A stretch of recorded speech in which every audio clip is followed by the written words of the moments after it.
这是男人感染艾滋的第30天，他宁可对着脑袋扣动扳机，也不愿死于别人口中的基佬病。但最终他还是放弃了壮烈饮弹，因为他还有最后一个机会。一位被吊销执照的墨西哥医生，而在医生口中，罗恩才得知，他一直信赖的 ACT 对于艾滋来说如同毒药，所有接触他的细胞都会被通通杀死。现在哪怕一个小小的感冒，就能要了罗恩的命。而按照维斯医生的治疗方法，仅用了3个月的时间，罗恩不仅活得好好的，脸上的气色也好了不少。而看着人满为患的病房，罗恩突然想到了一个商机，这些效果显著且廉价的药物，美国竟然没有。就这样，他装了满满一车的药，并通过伪装成牧师，顺利带到了美国境内。可药品销路却成了最大问题。他来到同志聚集的街道推销，但没有人会相信一个恐同人士，更何况他带回来的还是从未流通过的违禁药。而就在这时，有着一装癖的瑞秋却找上了他。由于之前在医院，瑞秋总对罗恩有着不好的想法，所以罗恩并不待见他。但奈何他一开口就要了20人份的药，这是一笔极大的订单，并且瑞恩能通过自己特殊的身份，把这些药物通通分售出去。两人就此达成合作，每卖出去一笔，瑞秋都能拿到25%的提成。甚至为了规避风险，他们还成立了一个达拉斯买家俱乐部，通过出售400元每月的会费，免费向会员发放救命药。而与此同时，联系期正式上市，可以年光试药费最少就要1万美金，并且副作用又大，结果反而让罗恩的俱乐部再次爆火。可加入俱乐部的人80%以上都是同志，但罗恩在售卖药品的这段时间，逐渐了解了自己曾深度厌恶的人群，对他们彻底放下了偏见，甚至会和瑞秋结伴购物。而巧的是，罗恩偶遇了之前的牛仔朋友，但当朋友看到罗恩身边跟着一个基佬后，立刻露出了一脸嫌弃的目光。Hey, oh! DJ. Give him a good one. Give him a good one. Why don't you fuck off? Go on back to your miserable life. 而这个友好的举动也让瑞秋看到了罗恩的变化，但实际上罗恩对基佬的转变也只针对于瑞秋，那些连400美金会费都交不起的人，同样会被他赶出门外。No. Alright? You ain't got the money. You don't join the club. Hey, everybody, let's get this straight. Membership, $400. If you're a member, you get the meds. If you're not a member, you don't. Got it? I'm not running a goddamn charity. Need 350 more.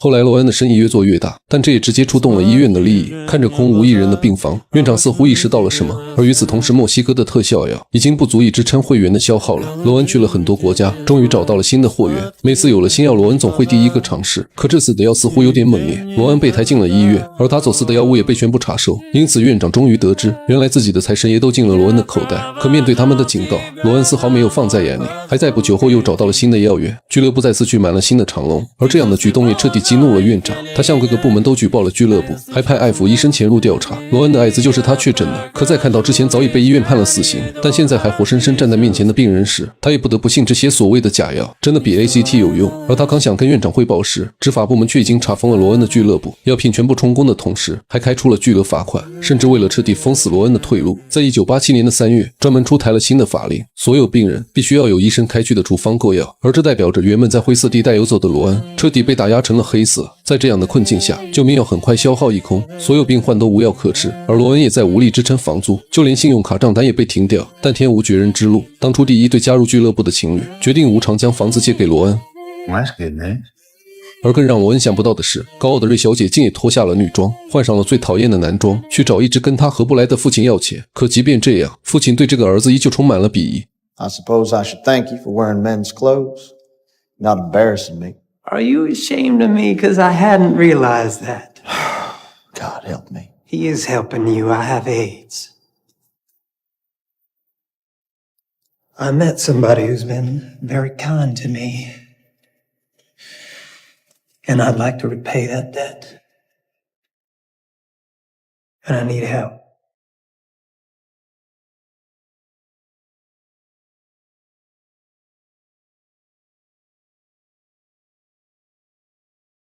Please.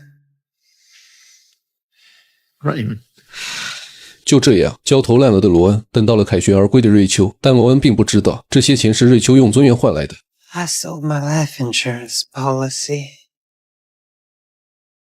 Not like I'm gonna need it anyway.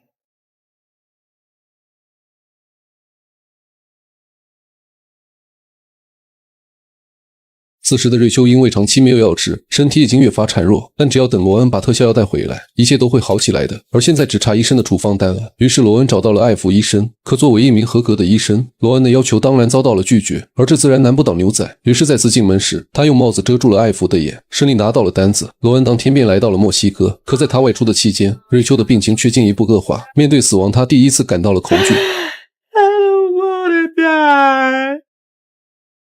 You're not gonna die. You're not gonna die. Now just trust me. Come on. 而与此同时，维斯医生的研究有了重大突破。他发现毛毛虫在孵化的期间会分泌出一种能阻断外界病毒入侵的液体，而这种液体对人体天然无害，并且又拿出一篇文章，上面全面阐述了 AZT 对人体的各种危害，但却因为某种不可抗因素早早被下架封锁。可就在这时，孵化毛毛虫基地的灯光突然闪烁，并在罗恩进去的瞬间，无数蝴蝶破茧重生，它们蜂拥而至，停在罗恩身上。这一瞬间似乎治愈了罗恩身上的所有疾病。而与此同时，由于医院坚持使用 AC 器，导致本就脆弱的瑞秋彻底走向了死亡。当听到这一噩耗的瞬间，罗恩冲进医院，双手揪住院长的衣领，大声质问 You need to wait outside. You're a murderer. You call yourself a doctor, huh? You're a fucking murderer, huh? Stop me. Damn it. Don't let it.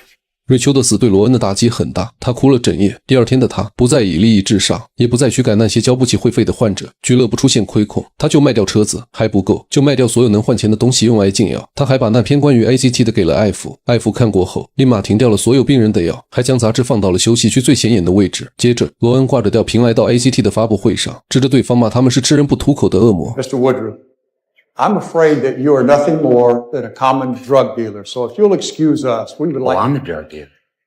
Now you're the fucking drug dealer. I mean, goddamn, people are dying. And y'all are all up there afraid that we're going to find an alternative without you.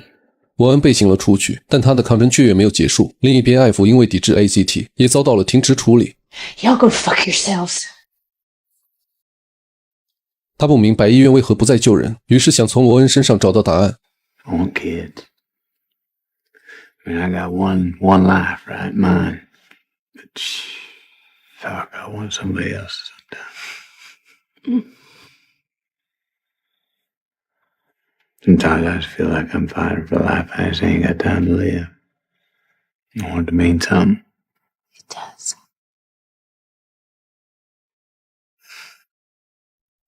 而不久后，罗恩正式起诉了药监局。虽然法官很同情罗恩收药的目的，但还是驳回了他们的起诉。就这样，罗恩与 AZT 的抗争彻底以失败告终。然而，当他推开俱乐部的门时，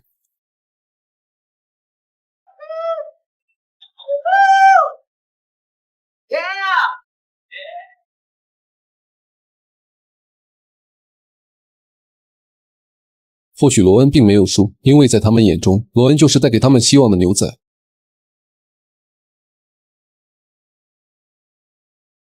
而不久后，罗恩重新站回赛场，准备挑战最顶级的公牛比赛。随着龙门的打开，结果的如何已经不再重要，重要的是他能在掉下的前1秒还能紧紧抓住缰绳就足够了。本片由真实故事改编，罗恩全名罗恩·伍德鲁夫，他从被医生断定只能活30天，但却活了整整2557天，将死亡的期限整整延长了近100倍的时间。于1992年9月12日死于艾滋。至此，全片结束。再细致的解说也无法比拟原著。我是小无聊电影，期待与你的每一次相遇。